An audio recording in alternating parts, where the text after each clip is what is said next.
अंतरिक्ष एक रहस्य से भरी दुनिया है और आज भी हम इसे पूरी तरह नहीं जानते और वैज्ञानिक इसे बिना जाने रह ही नहीं सकते। इसलिए एस्ट्रोनॉट्स अंतरिक्ष में जाते हैं और ये सिलसिला 1961 से यूरी गागारिन स्पेस में जाने के बाद शुरू हुआ।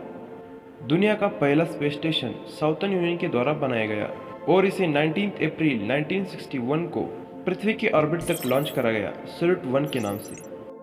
अपोलो 11 मिशन के सक्सेस के बाद for beating the southern union NASA ने भी 1973 में अपना स्पेस स्टेशन लॉन्च किया स्काई लैब के नाम से।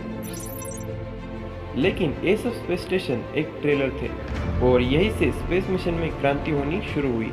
1984 में नासा ने एक प्रोजेक्ट अनाउंस किया फ्रीडम के नाम से, लेकिन कोल्ड वॉर के चलते यूएस की कांग्रेस ने इस प्रोजेक्ट पर फंडिंग रोक दी और इस प्रोजेक्ट पर काम रुक गया। मगर 1993 के बाद नासा और अदर स्पेस एजेंसी के साथ डील हुआ और इस प्रोजेक्ट पर दोबारा काम शुरू हुआ। अब इसका नाम रखा गया इंटरनेशनल स्पेस स्टेशन, क्योंकि अब ये स्पेस स्टेशन किसी एक देश का नहीं रहा था, बल्कि ये नासा सहित 5 स्पेस एजेंसी के कोलैबोरेशन में 15 देशों ने इस पर फंडिंग लगाई थी। नवंबर 1998 से इसका कंस्ट्रक्शन शुरू हुआ और पूरे 10 सालों बाद इस मास्टरपीस का कंस्ट्रक्शन कंप्लीट हुआ और इसे 120 बिलियन डॉलर की लागत से बनाया गया और हर साल इस पर खर्चा चालू रहता है। 2020 का नासा का बजट था 20 बिलियन डॉलर। ये देखने में आपको छोटा लग सकता है, मगर इसका साइज एक फुटबॉल ग्राउंड जितना बड़ा है। और इमेजिन करिए फुटबॉल फील्ड जितनी बड़ी चीज अंतरिक्ष में घूम रही है, वो भी 28,000 किलोमीटर पर घंटे की रफ्तार से। और ये हमारी पृथ्वी से 400 किलोमीटर दूर पृथ्वी का चक्कर लगा रहा है, जिसमें एस्ट्रोनॉट्स रहते हैं। लेकिन अंतरिक्ष में जाना किसी चुनौती से कम नहीं है और इसीलिए इनको सालों से ट्रेनिंग दी जाती है और इन दिनों इनको कई फिजिकल और मेंटल चेंजेस से गुजरना पड़ता है माइक्रोग्रेविटी में रहने और काम करने के लिए। और आज की इस वीडियो में हम यही देखेंगे कि क्या क्या वो चैलेंजेस है जो इनको इंटरनेशनल स्पेस स्टेशन में फेस करने होते हैं। इन एस्ट्रोनॉट्स के ये 5 काम डेली रूटीन का हिस्सा होते हैं जो इनको आईएसएस में परफॉर्म करने होते हैं। पहला, आईएसएस का अध्ययन और कंप्यूटर इक्विपमेंट को चेक करना। दूसरा, आईएसएस के बाहर स्पेस वॉक परफॉर्म करना। तीसरा, डेली एक्सरसाइज जो आईएसएस में बहुत जरूरी है। चौथा, आईएसएस की मेंटेनेंस और मरम्मत। और पांचवा, जिसके लिए इस स्पेस स्टेशन बनाया है, आईएसएस में अलग अलग एक्सपेरिमेंट्स परफॉर्म करना जो सिर्फ माइक्रोग्रेविटी में ही किए जा सकते हैं। और ये सब मॉनिटर किया जाता है ग्राउंड कंट्रोल से, यानी पृथ्वी से ही।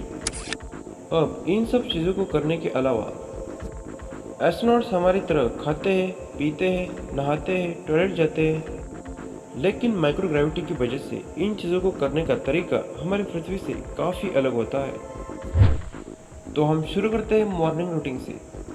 हर एस्ट्रोनॉट्स के पास एक ग्रूमिंग किट होती है जिसमें वो ब्रश और टूथपेस्ट जैसी ज़रूरी चीज़ें रखते हैं। ब्रश करने के लिए सबसे पहले टूथपेस्ट को ब्रश पर लगाना होता है और जो कि यहाँ सारी चीज़ें तैरती रहती है। ब्रश करते वक्त एस्ट्रोनॉट्स को अपना मुंह ज़्यादातर समय बंद रखकर ही ब्रश करना होता है। And because of the microgravity, brush करने के बाद यहाँ हम पृथ्वी की तरह गरारे तो नहीं कर सकते, इसलिए वैज्ञानिक इसे निगलना ही बेहतर समझते हैं, because no any other option. और बाद में ये अपने मुंह को पानी से साफ करते हैं। माइक्रोग्रेविटी वाली जगह में बाथरूम भी अलग तरह से किया जाता है। सिंपल भाषा में कहे तो पेशाब के लिए बाथरूम में एक पाइप लगी होती है जिसमें सक्शन फैन अटैच होता है, जिससे यूरिन इजीली पाइप से गुजरता है। नंबर 2 के लिए एक बहुत ही छोटी सी सीट होती है जिसमें एस्ट्रोनॉट्स खुद को सही से फिट करके इसका इस्तेमाल करते हैं। सफाई के लिए टॉवल या नैपकिन का इस्तेमाल होता है। नहाना, बिना ग्रेविटी वाली जगह में एस्ट्रोनॉट्स शावर के नीचे तो नहीं बैठ सकते, इसलिए एस्ट्रोनॉट्स को एक स्पेशल वाटर किट दिया जाता है जिसमें एक स्पेशल सोप सॉल्यूशन मिक्सड होता है और इस पानी से एस्ट्रोनॉट्स टॉवल को गीला करते हैं और इसी से अपना शरीर साफ करते हैं। हेयर वॉश करने के लिए इनके पास एक स्पेशल नो रेंज शैम्पू होता है। सबसे पहले एस्ट्रोनॉट्स अपने बालों को पानी से गीला कर देते हैं और बाद में इस शैम्पू को अपने बालों पर अच्छी तरह से मल लेते हैं एंड फाइनली टॉवल से इसे साफ करते हैं।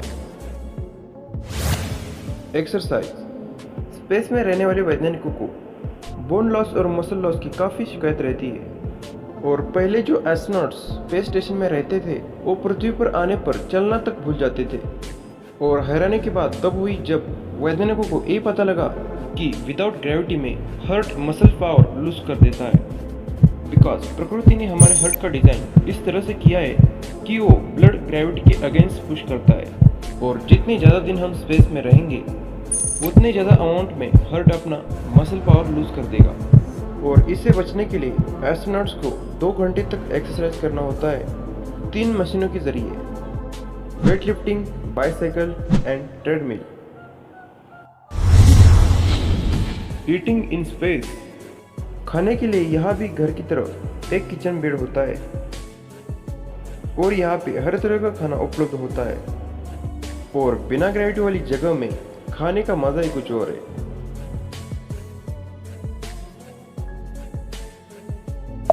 खाने की 70% चीज़ें ड्राई फॉर्म में ही होती है और इसमें से 97% वाटर निकाला दिया जाता है ताकि वो ज़्यादा देर तक खराब ना हो। और ये स्पेशल फूड आइटम्स जापान, रूस, अमेरिका में ही तैयार किए जाते हैं। और बिना ग्रेविटी वाली जगह में खाते वक्त एस्ट्रोनॉट्स काफ़ी फन और मस्ती करते हैं।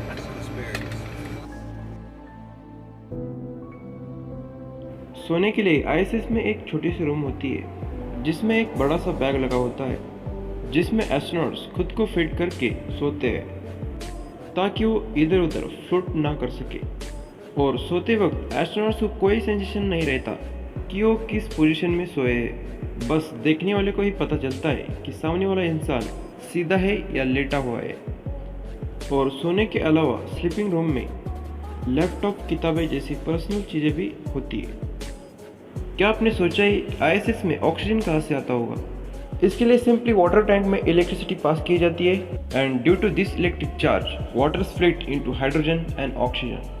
और इस ऑक्सीजन को कैरी किया जाता है पाइप से through out the entire ISS. Astronauts का यूरिन भी फिल्टर होकर स्टेशन के ड्रिंकिंग वाटर में डाल दिया जाता है। आईएसएस में किसी भी चीज़ को वेस्ट नहीं किया जाता। आखिरकार सप्ताह के 7 दिन और 24 घंटों इन एस्ट्रोनॉट्स को साफ हवा, पानी प्रोवाइड जो करनी होती है। धरती पर हम सब के लिए एक दिन 24 घंटे का होता है और स्पेस में गए एस्ट्रोनॉट्स भी पृथ्वी की तरह ही 24 घंटे का टाइम फॉलो करते हैं। मगर आईएसएस की तेज गति की वजह से इन 24 घंटों में ये 16 बार सूर्य को देखते हैं। एक बार में 6 एस्ट्रोनॉट्स इसमें रहते हैं और 6 महीनों बाद दूसरे एस्ट्रोनॉट्स को एंट्री दी जाती है। और आईएसएस में रहे ये एस्ट्रोनॉट्स ज़्यादा से ज़्यादा टाइम रिसर्च पे ही लगा देते हैं ताकि बिना ग्रेविटी वाली जगह में इंसान ज़्यादा देर तक रह सके और मंगल जैसे ग्रह पर मानव जीवन संभव हो सके। उम्मीद है ये वीडियो आपको पसंद आई होगी और ऐसे इंटरेस्टिंग वीडियोस देखने के लिए हमारे इस चैनल को सब्सक्राइब करना मत भूलिएगा।